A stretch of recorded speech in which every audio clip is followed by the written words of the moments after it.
Good RE uses strategies from other subjects like drama, for instance. Here, Mabel takes the role of a Roman centurion. Because I'm going to tell you a story of a Roman centurion from 2,000 years ago. Mabel, the Roman centurion. One day, you're talking to your best friend, a fellow centurion, and he was very, very fond of his best servant. Unfortunately, he was really ill. So ill that he was about to die. And your friend didn't know what to do. He was beside himself. So he'd heard that in Judea there was a healer and a preacher. Your friend goes up to this preacher and says, "Can you help me? My best servant is dying. And I just know that you can heal him for me." And this preacher says, "Your faith has saved your servant. Go home, and when you get home, you will see your servant has been healed." So anyway, your friend tells you this story and says, do you know what? He was healed. He was cured. No longer was he ill. And you couldn't believe it. And do you know the name of this person? This person, this preacher, was called Jesus of Nazareth. This example of quality storytelling from Jesus' last days sets up a dynamic opportunity for learning. Would you have followed the order about the hammer and the nails if you had been the centurion on duty on Good Friday? And you're thinking, oh my goodness, I've got 3 people here to be crucified. 2 are murderers, and 1 is Jesus of Nazareth. And I have been given orders to take them onto the cross and crucify them. What are you going to do? I think you should follow orders because you might get crucified. What's your advice for me today?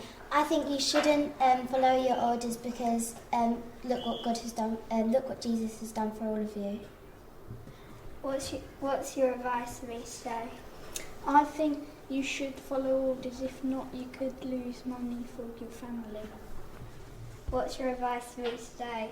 I don't think that you should follow orders because the other 2 had murdered people and the other one hadn't done as much bad as that, so it's not really fair for the other one. What's your advice for me today? I think you should follow orders because otherwise you will lose money and your family will not be able to live and they might lose their homes. What's your advice for me today? I don't think you should follow orders because I think you should go by what you think. What's your advice for me today? I think you should follow orders because you would lose your job and all your money.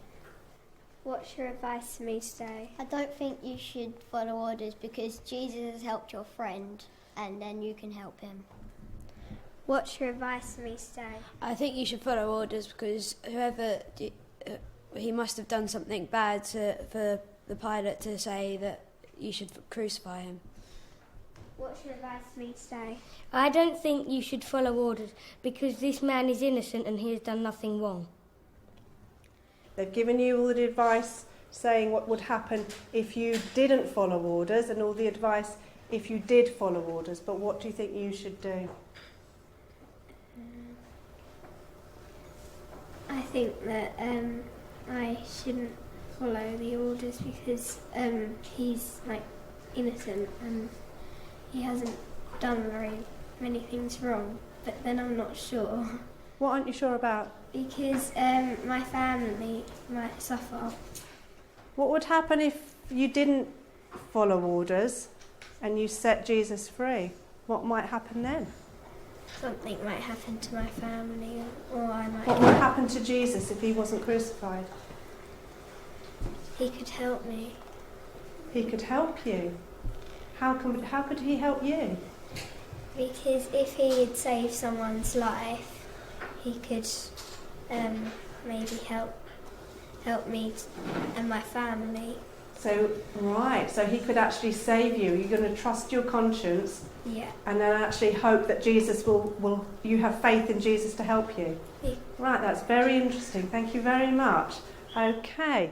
What I'd like you to do now is go and find your seats, and I'm going to ask the rest of the class what they think. Would you follow orders?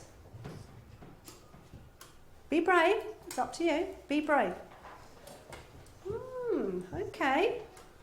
Slowly more hands going up. Right, hands down. Thank you. So who wouldn't follow orders and would follow their conscience? Very interesting. Okay, excellent. Teaching about Jesus' last days is core content for RE. But to be good RE, it needs to be more than storytelling. Here, pupils have become dramatic interpreters and ethical learners. Good RE makes connections all the time between learning about religion, the content, and learning from religion, the relevance. Here, the pupils start to engage for themselves.